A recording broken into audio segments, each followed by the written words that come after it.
Hello दोस्तों, welcome to my channel. आज हम लोग पढ़ते हैं सर्वनाम। आज का हमारा टॉपिक क्या है? सर्वनाम।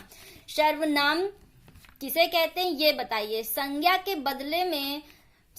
बदले में जो शब्द प्रयोग किया जाता है उसे ही क्या कहते हैं? सर्वनाम। ये आसान सी भाषा में है, ठीक है। सर्वनाम संज्ञा से ही बना होता है हमारा क्या? सर्वनाम। अगर सर्वनाम को इसका संधि विच्छेद किया जाए तो ये कैसे संधि विच्छेद होगा ये आप देख लीजिए। सर्व, यहां से इसको अलग कर लेंगे तो सर्व प्लस सर्वधन नाम। सर्व मिस क्या होता है? सभी या सबका। नाम मिस संज्ञा। तो सभी का जो मतलब सभी के नाम की जगह मतलब जो संज्ञा, सभी का जो नाम होता है मतलब सबका जो नाम होता है संज्ञा, उसके बदले में जो प्रयोग किया जाता है जिस शब्द का, उसे ही सर्वनाम कहते हैं। आइए इसे आसान सी भाषा में देख लेते हैं।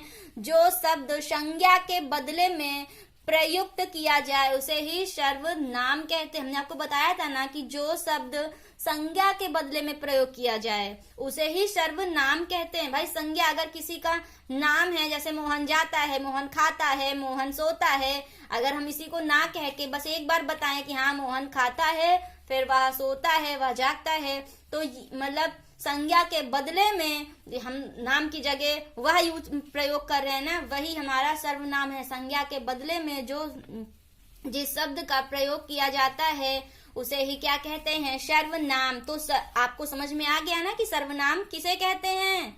फिर चलिए देख लेते हैं दोस्तों, सर्वनाम की कुल संख्या कितनी होती है। तो सर्वनाम की कुल संख्या 11 होती है। कितनी होती है? सर्वनाम की कुल संख्या 11 होती है। सर्वनाम के प्रकार कहे तो कितने होते हैं? 6 होते हैं। सर्वनाम के प्रकार 6 होते हैं। और प्रयोग और सर्वनाम के प्रयोग के आधार पे कितने होते हैं? प्रयोग के आधार पे सर्वनाम 6 होते हैं। सर्वनाम की कुल संख्या 11, सर्वनाम के प्रकार 6, प्रयोग के आधार पे सर्वनाम 6 होते हैं। कौन कौन से होते हैं आइए वो देख लेते हैं। तो हमारा सर्वनाम के प्रकार या प्रयोग के आधार पे सर्वनाम 6 प्रकार के होते हैं। देख लेते हैं कौन कौन से। पहला हमारा है पुरुषवाचक सर्वनाम, दूसरा निश्चयवाचक सर्वनाम, तीसरा अनिश्चयवाचक सर्वनाम, चौथा आता है हमारा प्रश्नवाचक सर्वनाम, पांचवा आता है संबंधवाचक सर्वनाम, छठा आता है हमारा निजवाचक सर्वनाम। तो कौन कौन सा होता है ये बताइए। पुरुषवाचक सर्वनाम, निश्चयवाचक सर्वनाम, अनिश्चयवाचक सर्वनाम, चौथा प्रश्नवाचक सर्वनाम, पांचवा संबंधवाचक सर्वनाम, छठा आता है हमारा निजवाचक सर्वनाम। अब आइए देख लेते हैं। हमने आपको बताया था कि सर्वनाम की कुल संख्या कितनी होती है? 11। तो सर्वनाम की कुल संख्या जो 11 होती है वो जान लेते हैं कि 11 कुल संख्या में कौन कौन से सर्वनाम आते हैं। सर्वनाम की कुल संख्या 11 कौन कौन से आते हैं वो जान लेते हैं।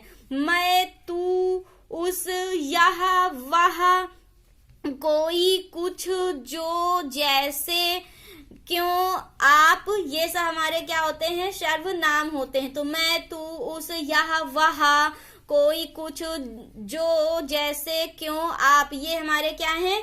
सर्वनाम की कुल मतलब ये हमारे कुल सर्वनाम 11 होते हैं। आइए देख लेते हैं ये 11 है या नहीं। काउंट करके एक बार देख लीजिए, इसे गिन कर देख लीजिए। 1 2 3 4 5 6 7 8 9 10 11। तो ये हमारे सर्वनाम की कुल संख्या 11। आज की क्लास यहीं तक।